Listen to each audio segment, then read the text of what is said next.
Welcome to the Mediamatics. Operation సింధూర్‌లో ఒకవేళ పాకిస్తాన్ గనుక మనపై న్యూక్లియర్ దాడి చేస్తే మన పని ఏమైపోయి ఉండేది? ఒకవేళ న్యూక్లియర్ దాడి చేస్తే మన పరిస్థితి ఏంటి పాకిస్తాన్ అనే కామెంట్‌లు చాలానే వెల్లువెత్తుతున్నాయి నెట్‌లో. అయితే ఈ విషయం గురించి మాట్లాడుకుందాం. అయితే 1999లో అటల్ బిహారీ వాజ్పేయి గారు ఏమన్నారు? పాకిస్తాన్ ఒకవేళ నీవి నా దేశంలో అణుబాంబ్ వేస్తే, న్యూక్లియర్ వేస్తే గనక నేను నీ దేశం నెక్స్ట్ రోజు నీ దేశం వరల్డ్ మ్యాప్‌లో ఉండదు. మహా అయితే నువ్వు ఒక న్యూక్లియర్ బాంబ్ నా దేశంలో ఏస్తే ఒక 2 దేశాలు పోతాయేమో. కానీ నేను నీ దేశాన్ని మొత్తం అంతం చేస్తాను.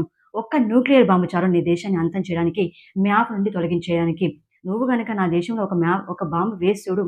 నెక్స్ట్ రాబోయే 700 సంవత్సరాల వరకి నీ దేశంలో ఒక్క పచ్చగడ్డి గూడా మొలవదు.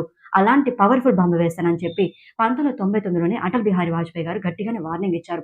అయితే 4, 5 సంవత్సరాల క్రితమే రాజ్‌నాథ్ సింగ్ కూడా ఏం చెప్పారు అంటే, ఒకవేళ పాకిస్తాన్ గనక నువ్వు న్యూక్లియర్ బాంబ్ వేస్తున్నావు అని న్యూస్ వచ్చినా సరే, నీకు నేను ఆ ఛాన్స్ ఇవ్వను. నువ్వు నాపై దాడి చేయడానికి ముందే నేను నీపై దాడి చేస్తాను. నేను అంతం చేస్తాను. నీకు ఆ ఛాన్స్ ఇవ్వనని చెప్పి రాజ్‌నాథ్ సింగ్ 4, 5 సంవత్సరాల క్రితమే చెప్పాడు.